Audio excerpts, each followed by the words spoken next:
Ibos. Ito yung binutong.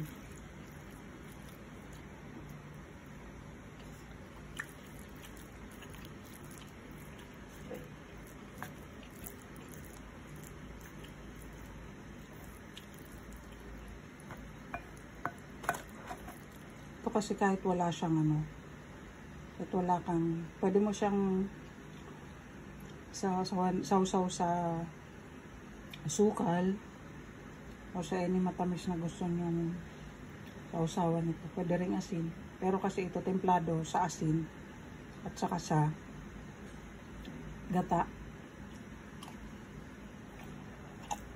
Pero sa aming mga Bicolano, kung ano yung templada ng ano, nung ginawa ito, yun na yun. Ninanamnam na lang. So yung nagpapasarap dito yung gata. Sarap. Lalo na pag maraming gata, yung kakang gata.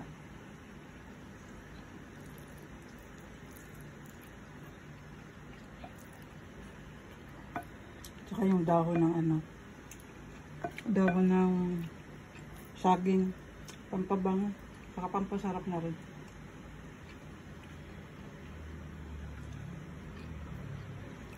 Ito naman dahon ng ano, nyog. Yung ibos.